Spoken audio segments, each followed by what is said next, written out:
आज Doubtnut app download करें। Doubtnut पर अपने सभी गणित, रसायन विज्ञान, भौतिक विज्ञान और जीव विज्ञान के डाउट्स का करो सफाया। बस प्रश्न की फोटो खींचो, एक ही प्रश्न को क्रॉप करो और तुरंत वीडियो सोल्यूशन पाओ। अभी डाउनलोड करें। क्वेश्चन हमें दिया है प्रकृथन और कारण के रूप में। तो प्रकृथन क्या कह रहा है? प्रकृथन कह रहा है कि स्थायी चुंबक बनाने के लिए नर्म लोहे की बजाय स्टील उपयुक्त होता है। ठीक है, जबकि कारण के तौर पर बोला है क्योंकि स्टील की धारणशीलता कम होती है। ठीक, तो हमें ये देखना है कि प्रकृथन और कारण क्या दोनों सही हैं या क्या दोनों गलत हैं, या कारण प्रकृथन के सही होने पर कारण क्या उसे सही से स्पष्टीकरण दे रहा है कि नहीं। ठीक है, तो ऑप्शंस में से हमें ये चुनना होगा। तो हमारे पास चार ऑप्शंस हैं, ए बी सी डी के रूप में। अब देखिए जो दिया है वो हम समझ लें। स्थायी चुंबक हम कब बनाते हैं? स्थायी चुंबक का मतलब ये होता है कि वो जो चुंबक होता है वो स्थायित्व या चुंबकत्व का गुण उसमें स्थायित्व के रूप में ज्यादा हो। मतलब अगर हम धारणशीलता की बात करें तो ज्यादा हो। ठीक, तो स्थायी चुंबक के लिए हमें क्या करना चाहिए? हमें ऐसे पदार्थ का चुनाव करना चाहिए जिसके लिए उसकी चुंबकीय प्रवृत्ति का मान भले कम हो।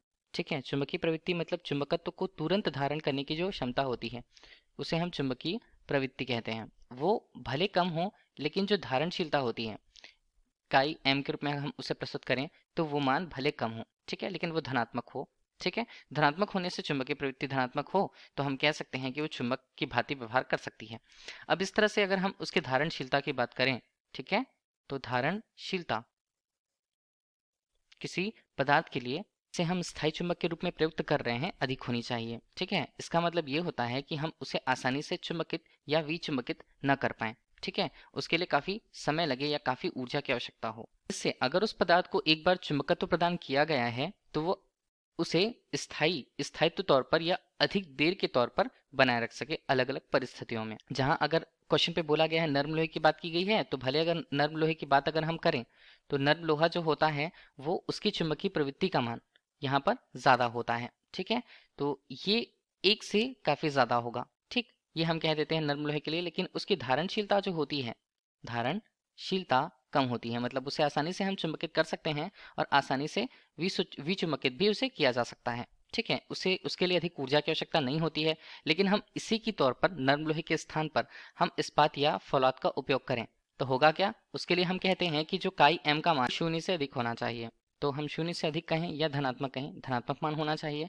और उसकी जो धारणशीलता होती है, ठीक है, अगर हम उसे चुंबकित कर लें, वापस से विचुंबन करना चाहें तो उसके लिए वो माध्यम जो होता है या ऊर्जा की अधिक आवश्यकता होती है या जो प्रक्रम होता है वह काफी कठिन होता है। तो अगर हम इस्पात का उपयोग स्थायी चुंबक बनाने के लिए करें तो उसके लिए क्या गुण होने चाहिए? उसकी धारणशीलता अधिक होनी चाहिए। ठीक है, तो इसलिए स्थायी चुंबक बनाने के लिए हम नॉन लोहे की बजाय स्टील का उपयोग करते हैं। तो हाँ, ये सही है। लेकिन कारण तौर पर बोल रहा है कि स्टील की धारणशीलता कम होती है, तो स्टील की धारणशीलता हमने बता रखी है कि स्टील की धारणशीलता अधिक होनी चाहिए। ठीक, तो इस तरह से हम कहें तो ये हमारे पास गलत कारण होता है।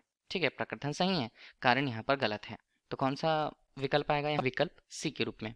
ठीक, प्रकृथन सही है किंतु कारण यहाँ पर गलत होता है। Thank you. कक्षा 6 से 12वीं से लेकर नीट, IIT, JEE वो एडवांस के लेवल तक 1 करोड़ से ज्यादा छात्रों का भरोसा। आज ही डाउनलोड करें डाउटनेट ऐप या व्हाट्सएप करें अपने सारे डाउट्स 8400 400 400 पर।